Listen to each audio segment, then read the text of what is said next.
مصطفیٰ والے ہو، مومن ہو، خدا والے ہو، کفر دم توڑ دے ٹوٹی ہوئی شمشیر کے ساتھ، تم نکل آؤ اگر نعرے تکبیر کے ساتھ۔ اپنے اسلام کی تاریخ الٹ کر دیکھو، اپنا گزرا ہوا ہر دور پلٹ کر دیکھو۔ تم پہاڑوں کا جگر چاٹ کیا کرتے تھے، تم تو دریاؤں کا رخ موڑ دیا کرتے تھے، پھرتے رہتے تھے شب و روز بیابانوں میں، زندگی کاٹ دیا کرتے تھے میدانوں میں، رہ کے محلوں میں ہر آیت حق بھول گئے، عیش و عشرت میں پیغمبر کا سبق بھول گئے۔ ٹھنڈے کمرے ہنسی محلوں سے نکل کر آؤ، ٹھنڈے کمرے ہنسی محلوں سے نکل کر آؤ، پھر سے تپتے ہوئے صحراؤں میں چل کر آؤ۔ راہ حق میں بڑھو، سامان سفر کا باندھو، تاج ٹھوکر پہ رکھو، سر پہ عمامہ باندھو۔ تم جو چاہو تو زمانے کو ہلا سکتے ہو، مسلمانوں تم جو چاہو تو زمانے کو ہلا سکتے ہو، فتح کی ایک نئی تاریخ بنا سکتے ہو۔ خود کو پہچانو تو سب اب بھی سنور سکتا ہے، دشمن دین کا شیرازہ اب بھی بکھر سکتا ہے۔ لیکن ہمیں متحد ہونا ہوگا، ہمیں اپنی تاریخ کو الٹنا ہوگا، ہمیں اپنے اوراق کو الٹنا ہوگا۔ جب ہم ان اوراق کو پلٹ کر دیکھیں گے، ہم ہمیشہ کم رہے ہیں لیکن غالب رہے ہیں۔ آپ جنگ احد کو دیکھیے، جنگ بدر کے اندر دیکھیے، 313 صحابی تھے اور 1000 کو پچھاڑ دیا تھا۔ اب تاریخ کو پلٹیں، اور اس ملک میں جس طریقے سے ہماری اس وقت تعداد، اور ان کا یہ پلان ہے، یہ کیوں؟ اس لیے کہ انہوں نے یہ ایسے ایسے قانون لانے کی کوشش ان کی یہ ہے کہ یہ دیکھ رہے ہیں کہ مسلم بڑھتا ہوا جا رہا ہے، یہ اسلام کو دبانے کی کوشش کر رہے ہیں، اسلام کو مٹانے کی کوشش کر رہے ہیں۔ لیکن ایسا نہیں ہوگا، جس جگہ بھی اسلام کو دبانے کی کوشش کی گئی ہے اس سے زیادہ اسلام پھیلا ہے۔ فتح مکہ کو دیکھیے، جب نبی گئے واپس کی گئے، 1400 صحابی داخل ہوئے۔ جہاں بھی اسلام کو دبانے کی کوشش کی گئی وہاں اسلام زور سے بڑھا ہے اور آج بھی بڑھے گا، لیکن ہم متحد ہوں گے۔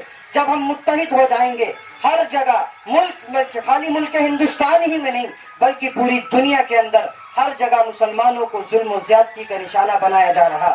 ہر جگہ، شام کے اندر دیکھیے، برما کے اندر دیکھیے، اور اسی طریقے سے جو کشمیر کے اندر دیکھیے، فلسطین کے اندر دیکھیے، اور افغانستان کے اندر دیکھیے، عراق کے اندر دیکھیے، ہر جگہ مسلمانوں کو تباہ و برباد کیا جا رہا ہے، مسلمانوں پر ظلم و زیادتی کی جا رہی ہے۔ لیکن کیوں ایسا کیا جا رہا ہے؟ اس لیے کہ ہم متحد نہیں ہیں، ہمارے اندر اتحاد نہیں ہے۔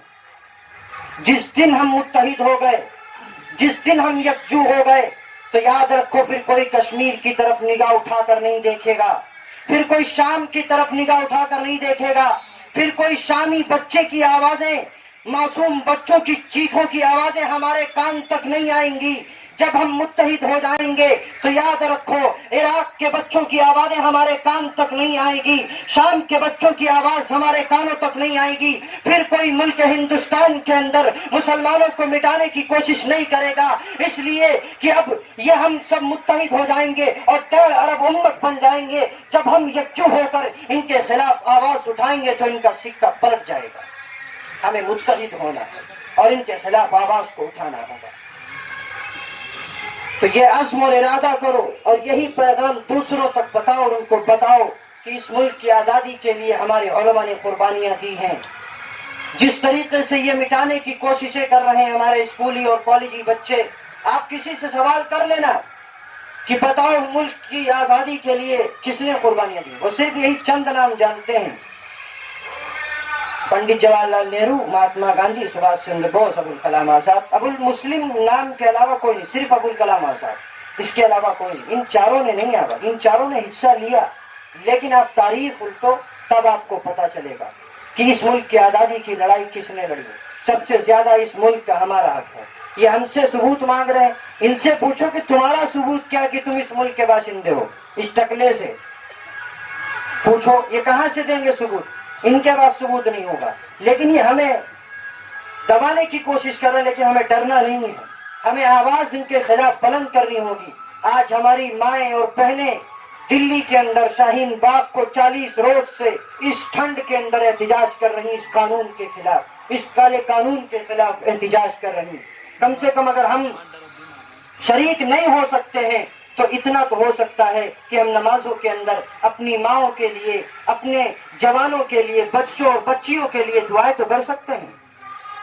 جامعہ ملیہ کے اندر بیچارے ہمارے طالبہ اور طالبات کو جس کو رکشک کہا جاتا ہے، یہ رکشا کرتی ہیں، حفاظت کرتی ہے پولیس، کمبخت ان بدبختوں نے ان لڑکیوں پر لاٹھی چارج کی ہے۔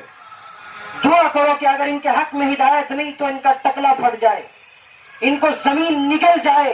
اور یاد رکھو، جس طریقے سے اس وقت فرعون اور دجال کا نام لیا جاتا ہے، جس طریقے سے قارون ظالم کا نام لیا جاتا ہے، آنے والے وقت کے اندر آنے والی نسلیں اس مودی کا نام اسی طریقے سے لیں گی کہ یہ وقت کا دجال تھا، یہ وقت کا فرعون تھا، اس کو بھی اسی طریقے سے مٹنا پڑے گا۔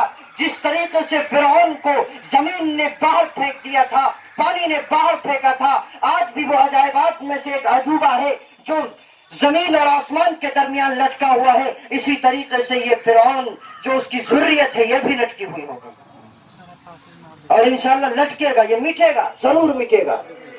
لیکن جب ہم سچے پکے مسلمان ہوں گے، آپ ان مسلمانوں کے لیے جو احتجاج کر رہے ہیں اس قانون کے خلاف، جو ہمیں قانون شریعت کی ترمیم کی جا رہی، جو اس کے خلاف قانون لاتے ہیں، آوازیں بلند کریں، ان کے لیے آپ دعائیں کریں۔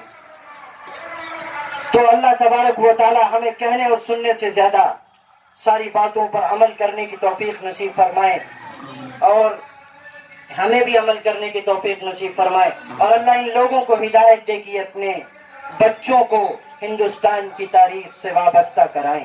صرف ایک حدیث لکھ لینے سے کام نہیں چلتا کہ العلم ورثۃ الانبیاء، یہ انبیاء کا علم تو نہیں تھا جو لڑکے اور لڑکیاں، جوان لڑکے اور لڑکیاں بیٹھے موسیقی گانے بجانے عام ہوں۔ ہمارے نبی تو آئے اس لیے تھے کہ اس لیے آئے تھے کہ اس موسیقی کو ختم کر سکیں، لیکن آپ نے اس حدیث کو لکھ رکھا العلم ورثۃ الانبیاء۔ یقیناً یہ حدیث سچی ہے، لیکن میرے نبی کا یہ علم تو نہیں تھا کہ جوان لڑکی جوان لڑکا ایک ساتھ ڈانس کریں، یہ تو علم نہیں تھا۔ اللہ تبارک و تعالیٰ انہیں بھی صحیح اور سچی توفیق دے اور یہ اپنے معصوم بچوں کو ہندوستان کی تاریخ سے وابستہ کرائیں، ان کے دلوں میں مجاہدین آزادی کی محبت بیٹھے، ان کے دلوں کے اندر علماء کی محبت بیٹھے، ان کے دلوں میں ہندوستان میں جن لوگوں نے قربانیاں دی ہیں، اللہ انہیں بھی توفیق دے کہ یہ اپنے بچوں کو ہندوستان کی تاریخ بتا سکیں۔